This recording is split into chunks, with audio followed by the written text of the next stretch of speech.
We're doing a Jell-o-palooza today.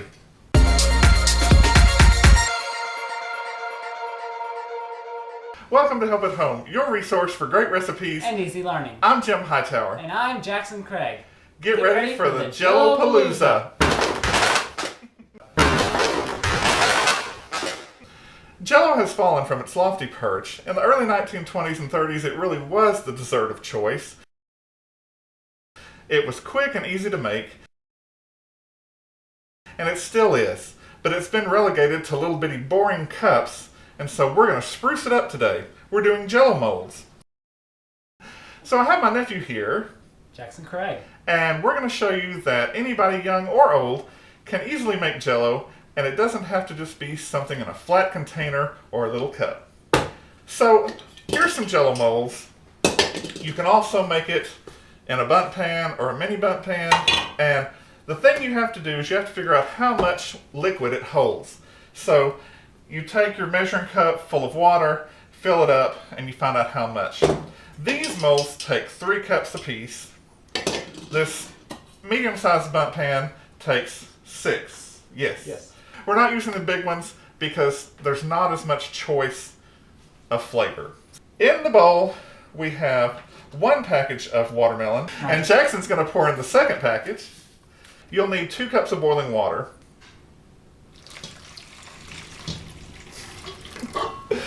And then use a whisk or a spoon and stir it up. Just go slow because you don't want whack in your kitchen. That can be very bad. If you're old like me and you like to go the old-fashioned way, you can also use a pan and put the water in there and let it boil. But you can, now, if you're young like him, You can use the microwave. That's correct. It keeps the heat out of the kitchen because it's hot today.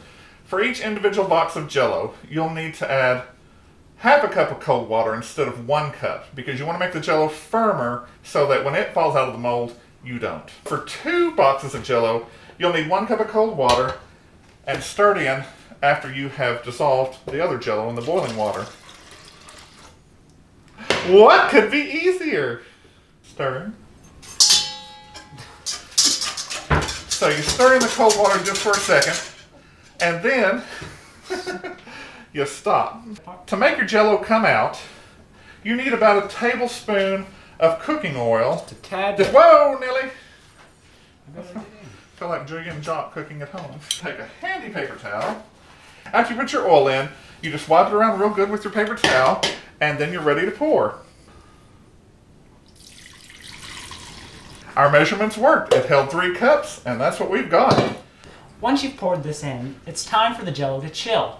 What you need to do is put it in your refrigerator for a minimum of 4 hours. Overnight's even better, because you want your Jell-o really firm for what you're going to do with it.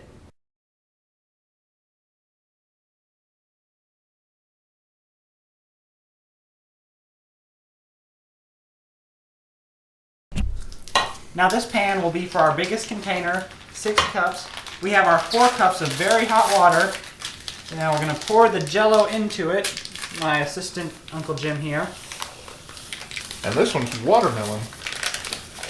So this is 4 packages of Jell-o, by the way. Singles. Time to mix it. We are going to add our 2 cups of cold water. That's half a cup of cold water for each package. Mix the cold and the hot water just together.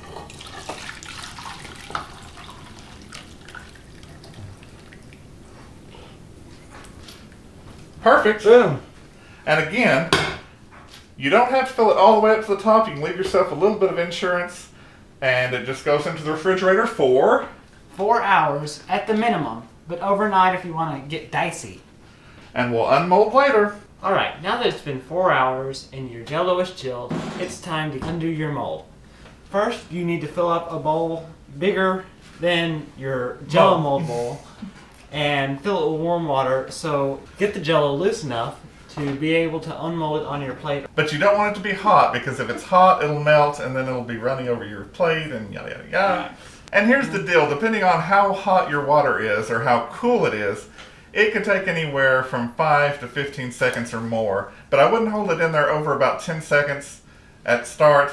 You can kind of look around the edges, and if it looks kind of shiny or shimmery, it's probably loose. I'm going to go with this medium-sized bundt mold, and That's bunt, not butt. You just kind of look around your edges. Not quite there, so I'm going a little bit longer. And we'll see. I'm going to use this large pie plate. Actually, I'm going to do that. Here. So. Now, I heard that go. Yep, that's in there. What could be easier? I'm going to set this one here. That was foil. We've got the 4 Jell-O molds. These 2 could have been for cake or anything else. This one was just a medium-sized bundt pan, so you can make Jell-O pretty in anything. If you just have an old Pyrex bowl of any size, you can use that. Now, if you've seen the movie Death Becomes Her, they say, "Now a warning," and she says, "Now a warning?" Yes. If you do not oil your mold or your bowl, this one wasn't oiled on purpose, you'll have a stick. Instead of, it's kind of a reverse wang.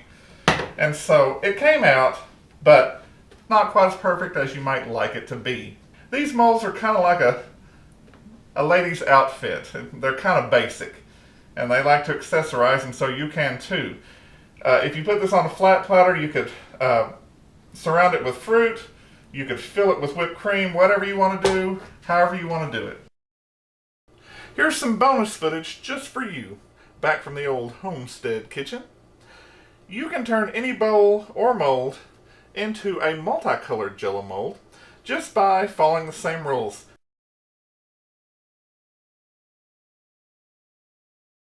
You have to pour one, let it set, make the other let it cool before you pour it in, or you'll melt the Jell-O and it'll just be one weird color, like maybe purple or blue. Now, I did some testing for you. How long can your Jell-O set out without actually setting up? An hour was fine. I did about an hour and a half, and it started getting a little jelly. I hadn't poured in my cold water, but after I poured the cold water in and beat it up just a little bit, it softened up just fine. So, here's my last 2 cups of lime Jell-O, and I'm just going to pour this in until it's just about full. And when it seems like just enough, I'm going to stop. Then I can pour this last cup in there. There's a little bit of gel in there, see? But it's no biggie. Ooh, I heard it go. And there you go. Here's my other Jell-O mold. There we go. And you will be able to see my layer of yellow in there. But I'm going to do... There we go. See? Pretty.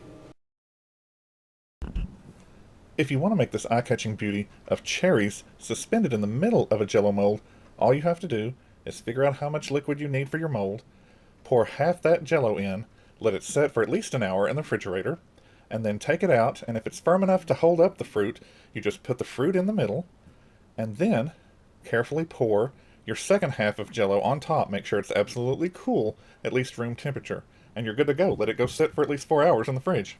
But you can also cut it and serve it with whipped cream. I mean, mwah, that's good. If you like this video for easy molded Jell-O, so easy a child can do it, give it a thumbs up. Subscribe and share with your friends who like to cook or just want to learn how. And ring the bell in the top right-hand corner for notifications. Drop me a line in the comments below about your experiences with molded Jell-O. I'm Jim Hightower. And I'm Jackson Craig. And remember, everyone needs help. Even me.